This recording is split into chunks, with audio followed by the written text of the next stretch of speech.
25শে March 2020 Bharat পৃথিবীর বৃহত্তর গণতন্ত্র অ্যাবসলিউট লকডাউনের ঘোষণা করে। স্কুল, কলেজ, অফিস কাচারি, ট্রেন, বাস, মেট্রো সব যেন নিজের অবস্থানে চিরস্থায়ী হয়ে উঠবে। আমাদের অফিসও অনির্দিষ্টকালের জন্য ছুটি ঘোষণা করে। দিনটা ছিল বুধবার। ভারতে ইতিমধ্যে 618খানা কনফার্মড কেস, আর পৃথিবীতে এখন অবধি 3,75,000 কনফার্ম ভিকটিমস। অফিসে আমি কিছু ইন্টারন্যাশনাল ক্লায়েন্টদের হ্যান্ডেল করছিলাম, এমনি সময় একটা কোলাহল শুনলাম।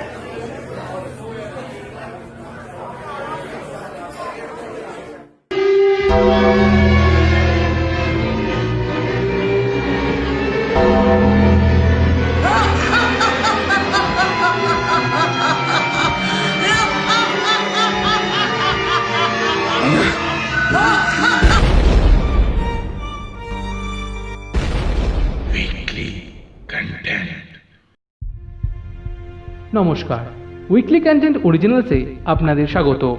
বর্তমান পরিস্থিতি সম্পর্কে আপনারা সকলেই ওয়াকিবহাল। এমনই একটি ছোট্ট ঘটনা থেকে অনুপ্রাণিত হয়ে আমাদের আজকের নিবেদন কর্মী ছাঁটাই। মুখ্য ভূমিকা এবং গল্পকথকের চরিত্রে ঔদার্য, মূল রচনা, সমগ্র পরিকল্পনা এবং আবহ সঙ্গীতে বিপ্লব, গল্পের সূত্রধার এবং একটি বিশেষ চরিত্রে আমি শুভ। শুরু হচ্ছে কর্মী ছাঁটাই।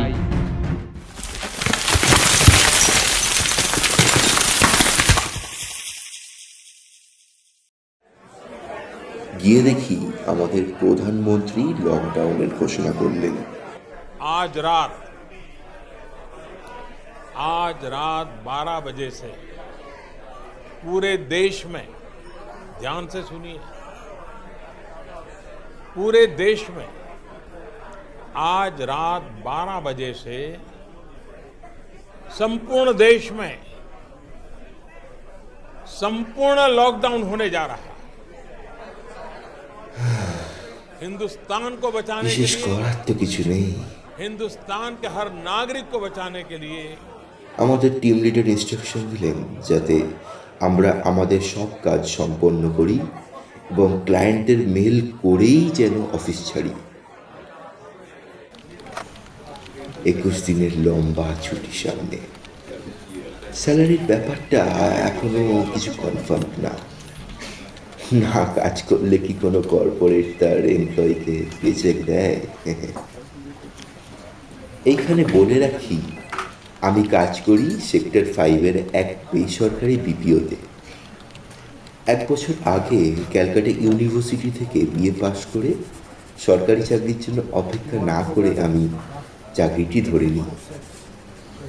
আমাদের কাজ হচ্ছে এক বিদেশি পাওয়ার সাপ্লাই কোম্পানির সেলস এবং কাস্টমার সার্ভিস প্রোভাইড করা। আমাদের সব ক্লায়েন্টই হয় অস্ট্রেলিয়ান বা ইংলিশ, তাই আমাদের কাজের টাইম জোন GMT+1 আর GMT+11, মানে দুটো দেশের মিন টাইম। GMT অর্থাৎ গ্রিনউইচ মেন টাইম। আমাদের প্রায়োরিটি হলো কাস্টমার রিলেশন, তাই সেটা মেনটেন করাই আমাদের প্রধান কর্তব্য। আমার হাতে এখন প্রায় 6টি নতুন ক্লায়েন্ট, তাদের মেল করে দিয়েছি। সিচুয়েশনটার সম্বন্ধে জানিয়ে অফিস থেকে বেরোতে হয়ে গেল রাত 2টো।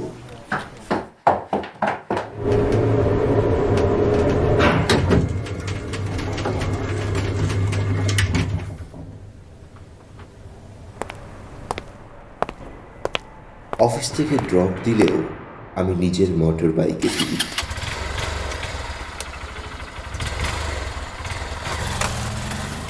বাবা রিটায়ার করেন বছরখানেক আগে।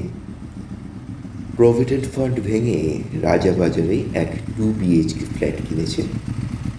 এখন আমরা ওখানেই থাকি। আগে থাকতাম শিয়ালদায় এক ভাড়া ঘরে। আমাদের আসল বাড়ি কিন্তু কলকাতা না। আমার বাবা চাকরি সূত্রে 79-এর দিকে ত্রিপুরা থেকে কলকাতায় আসেন। সত্যি বলতে আমার চাকরি করার কোনো ইচ্ছে ছিল না, কিন্তু সামাজিক দায়বদ্ধতার দরুন আমাকে এই চাকরিটি করতে হচ্ছে। স্বপ্ন ছিল টু হুইলার নিয়ে ওয়ার্ল্ড রাইড করার। স্বপ্নের কি আর কোনো সীমা হয়? স্বপ্ন তো আর গরিব বড়লোক মানে না। তবে কাজের ফাঁকে এক দুবার বাংলার কিছু কিছু ঐতিহাসিক জায়গা একাই ঘুরে এসেছি। আমার সঙ্গী বলতে আমার এই বাইক। অবশ্যই লাদাখ কেটুকে করার ইচ্ছা আছে, কিন্তু তার জন্য সময় বা চান্স দুটোই এখন হয়ে ওঠেনি। সেক্টর 5 থেকে আমার বাড়ি যেতে খুব বেশি হলে 30-35 মিনিটের মতো লাগে। যদিও রাতের কলকাতা প্রায় খালি থাকে, কিন্তু আজ যেন কেমন শূন্য শূন্য অনুভব করছি। মনে হচ্ছে আমার চেনা রাস্তাগুলো আজ কেমন জানি অচেনা এক নতুন রূপ নিয়েছে। একটাও পান বিড়িরও দোকান খোলা নেই। অফিসে শুনলাম নাকি আজ পুলিশ এসে সব বন্ধ করে দিয়ে গেছে, কিন্তু এদের আবার চলবে কি করে?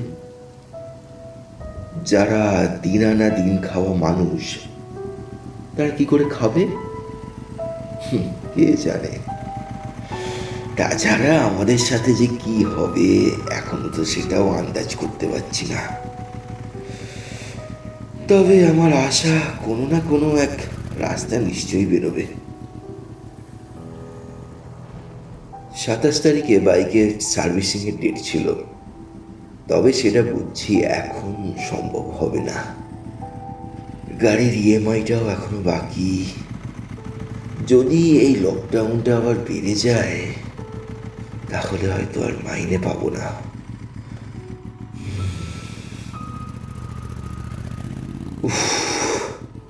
অত আর ভাবতে পারছি না, যা হবে দেখা যাবে। আর তাছাড়া শুধু কি আমার সাথেই হচ্ছে তা তো নয়, সবাই তো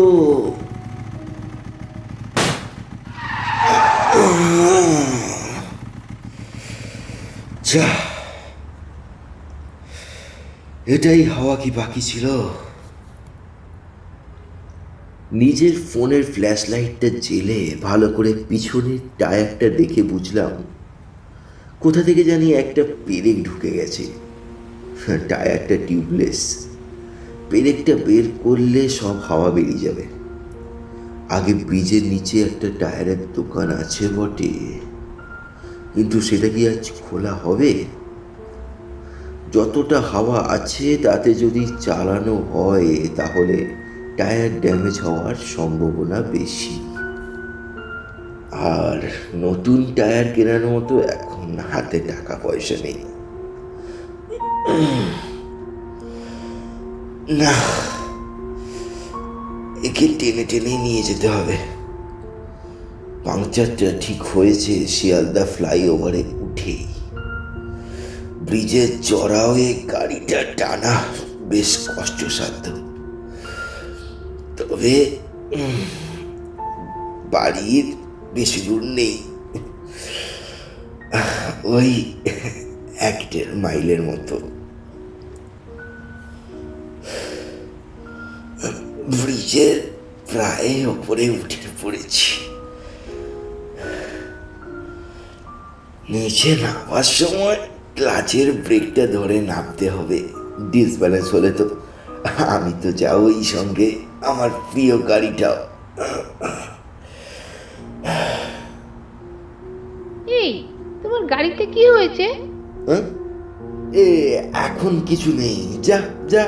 ও অমনি করছো কেন? তোমার কাছে কি টাকা চেয়েছি?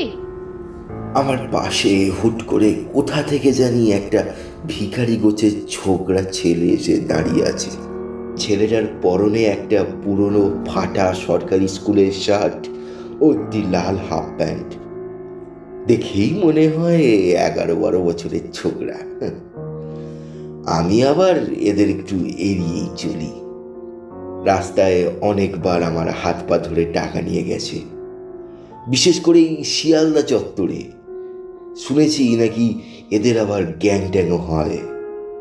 সবাই একসাথে কলকাতার নানা প্রান্তে ভিক্ষা চায় এবং তারপর এদের মালিকের কাছে সব টাকা জমা দেয়। র্যাকেট বলা যায়। আমি এবার গলা ঝাঁকিয়ে বললাম, এই তোর কি চাই? হ্যাঁ, আমার কাছে এখনো সব টাকা ফাঁকা নেই, অন্য কোথাও যাওয়া যাক, দেখ দেখ। এখন তো কেউ নেই, লাস্ট ট্রেনও চলে গেছে। আর আমার টাকা চাই না, তোমার বাইকটা ঠেলে দেবো। ভাবলাম তাতে আর আপত্তি করার মতো কি আর আছে, এমনিতেই এত ভারী গাড়ি। এদের মতো ছোকরাদের মেটাবলিজম আর শক্তি আমাদের চেয়ে একটু বেশিই হয়, তবে নাবার সময় বিশেষ শক্তির প্রয়োজন হবে না। ওর আগ্রহ দেখে আমি আর আপত্তি করলাম না। হাতে ওই 5-10 টাকা ধরিয়ে দিলেই খুশি হবে। এই, চল ঠেল। চলো চলো। আমি হ্যান্ডেলটা ধরে আস্তে আস্তে ব্রিজের নিচে নামতে লাগলাম। ছোটাটা দেখি পেছন দিয়ে আমার গাড়িটি ঠেলছে। এই, স্কুলে পড়িস? হ্যাঁ। না, পড়তাম, ছেড়ে দিয়েছি। কেন রে, ছেড়ে দিয়েছিস কেন? মাস্টারতে খুব জ্বালাতো, তাই আমি আর পল্টু একদিন রাস্তায় তাকে দেখতে পেয়ে মাথায় ইট মেরে মাথা ফাটিয়ে দিয়েছিলাম। তারপর আর স্কুল যায়নি। ওই পচা খিচুড়ি খাওয়াচ্ছে, ভিক্ষে করা ঢের ভালো। কি নাম তোর? সবাই গণেশ বলে ডাকে। গণেশ? বলছি পড়াশোনা করলেই তো বড় হবি রে, তবেই তো চাকরি টাকরি করতে পারবি। ওইসব লোকের চাকর আমি হব না। পল্টু তো এখন চন্দনের চায়ের দোকানে কাজ করে, আমাকেও বলেছিল। আমি ওকে বলে দিয়েছি আমি ওইসব কাজ করব না। তো খাবি কি? কিচ্ছু খাবো না। বাচ্চাদের কি আর কোনো ধর্মজাত হয়? সবাই প্রায় এক রকমের নিষ্পাপ মানুষের সন্তান। এই ছোকরার কথাবার্তা শুনে আমার নিজের কথা মনে পড়ে গেল। আমিও তো এইসব চাকরি টাকরি করতে কোনোদিনও ইচ্ছুক ছিলাম না। ওই যে বললাম, স্বপ্ন স্বপ্ন দেখার অধিকার সকলের। আমার বাবা বা দাদু যদি নিজেদের জীবনকালে উন্নতি না করতেন, মানে আর্থিক উন্নতি না করতেন, তাহলে কি আমার এই মিডল ক্লাস জীবনের কি উপলব্ধি হতো? সব মানুষই প্রায় এক।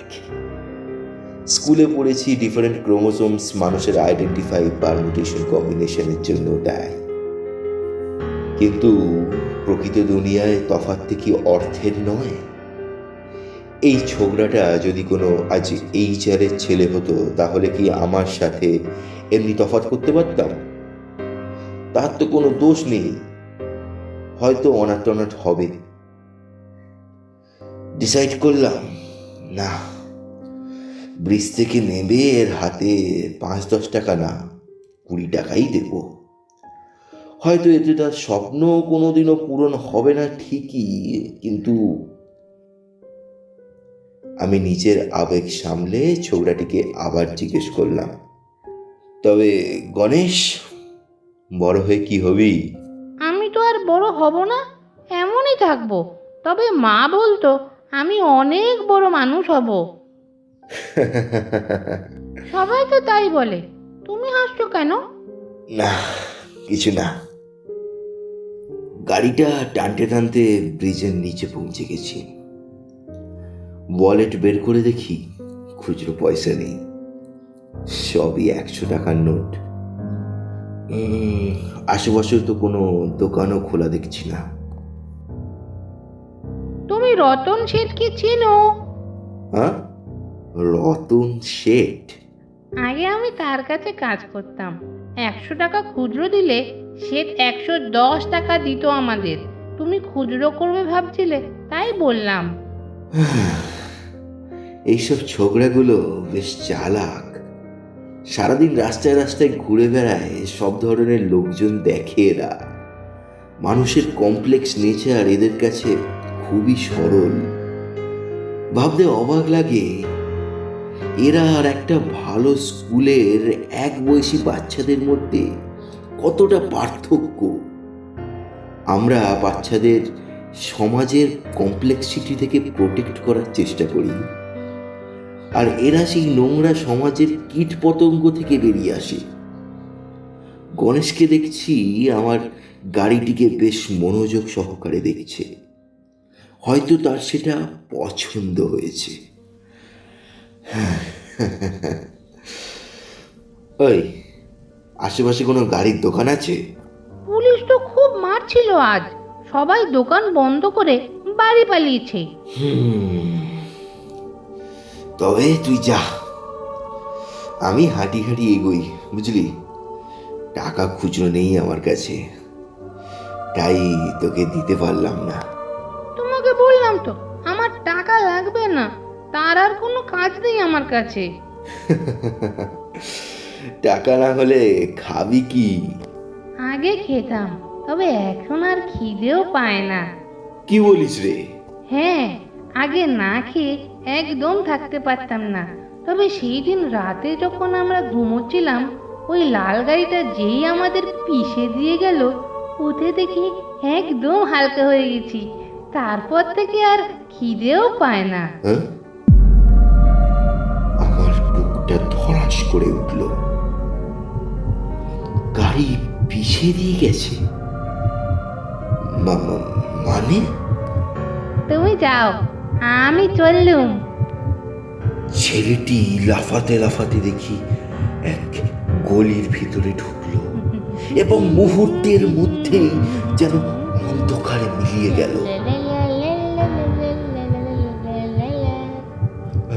আমি কার সাথে কথা বলছিলাম এতক্ষণ? শুনশান জনমানবহীন শিয়ালদায় আমার বুকে এক গভীর ভয়ের সৃষ্টি হলো। আমি তৎক্ষণাৎ কিছু না ভেবে আমার পাংচার টায়ার নিয়ে গাড়িটা স্টার্ট করলাম। এই রাস্তায় হেঁটে চলা যাবে না।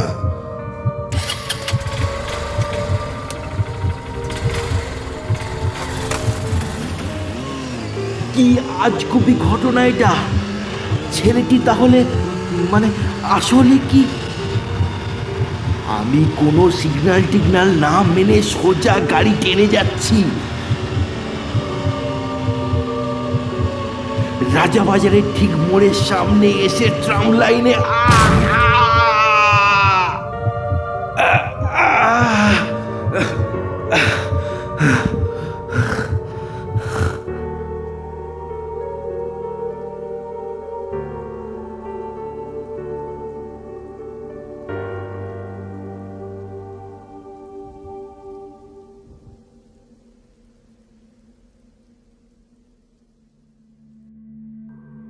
এই ঘটনাটা হয়ে বেশ কিছু মাস কেটে গেছে। লকডাউন এখনো খোলেনি। বেশ কিছুদিন ধরে শরীরটা বেশ খারাপ যাচ্ছে। মাঝে মাঝে রাতে ভুল বকছি। সেই রাতে রাজাবাজারের কিছু লোকাল ছেলে আমাকে বাড়ি ফিরিয়ে নিয়ে যায়। অ্যাক্সিডেন্টের পর হাত পা পুরো ছড়ে গেছে। 5-6 দিনের মতো পুরো শরীরটাই ফুলে গেছিল। কপালে 4টে সেলাইও পড়েছিল। কিছুদিন যাবৎ নিজেকে বেশ দুর্বল অনুভব করছি। ওদিকে আমার শখের গাড়িটা, সেটার অবস্থা খুবই শোচনীয়। আমি এখনো অবধি সেই রাতের অভিজ্ঞতা সম্বন্ধে এখনো কাউকে কিছু বলিনি। প্রথমে মনে হয়েছিল হয়তো ছেলেটা মজা করছে, কিন্তু আমি তো নিজের চোখেই তাকে উধাও হতে দেখেছি। আমার বৈজ্ঞানিক বুদ্ধিতে এখনো এর কোনো সঠিক ব্যাখ্যা পাইনি। সবাই জানে ট্রামের ট্র্যাকে টায়ার স্কিড করে আমি পড়ে গেছি। সত্যিটা বললে কেই বা বিশ্বাস করবে? হয়তো আমি নিজেও খুব বিশ্বাস করতাম না। একটা জিনিসের এখনো খটকা লাগে। যদি সেই রাতে আমি তার হাতে 100টা টাকা তুলে দিতাম, তাহলে কি আর সবকিছু পাল্টে যেত? 1 সপ্তাহ আগে ভেবেছিলাম কোনো সাইকিয়াট্রিস্ট দেখাবো, কিন্তু পরিস্থিতি ও সময় কোনোটাই সুবিধার নয়। আমার চাকরিটা চলে গেছে। নতুন চাকরি পাওয়ার কোনো আশাও নেই। আমার মতো লাখ লাখ ছেলেরা এই মহামারীর সময় চাকরিচ্যুত হয়েছে। অন্যদিকে বাবাও এখন পেনশনটাও পায় না। সবটাই উনি ফ্ল্যাট কিনে খরচা করে ফেলেছেন। আমার গাড়ির ইএমআইটাও এখনো 6টা ইনস্টলমেন্ট বাকি। কোথা থেকে নিয়ে আসবো এত টাকা? কোথা থেকে? কিন্তু দেশে আরো অনেক অনেক লোক আছে যাদের অবস্থা আমাদের চেয়েও আরো অনেক বেশি শোচনীয়। লোক মাইলের পর মাইল, মাইলের পর মাইল হেঁটে নিজেদের বাড়ি ফিরছে। তবে আমার পক্ষে এইটা বলা ভালো যে 25শে এপ্রিলের রাত্রি থেকেই আমার অবনতি শুরু হয়েছে। যেন যেন কোনো অন্ধকার ছায়া আমার মাথার উপর ঘুরছে এবং যে কোনো সময়ে আমাদের সকলকে টেনে আঁকড়ে গিলে ফেলবে আর তার নিজস্ব সীমানায় সীমাবদ্ধ করে ফেলবে। তবে সেই দিন, সেই রাতে যদি সেই ছোকরাটিকে 100 টাকাটাই তুলে দিতাম, তবে কি তার অতৃপ্ত বাসনা পূরণ হতো? আর আমার এই বর্তমান অবস্থা একেবারে বদলে যেত? নাকি পুরোটাই আমার কল্পনা প্রসূত? নাকি সমাজের অন্তর্বাহীর সত্যটা আমার সামনে আপনা থেকেই ফুটে উঠেছে? ভবিষ্যতের কোনো কালো অন্ধকারের ইঙ্গিত দিতে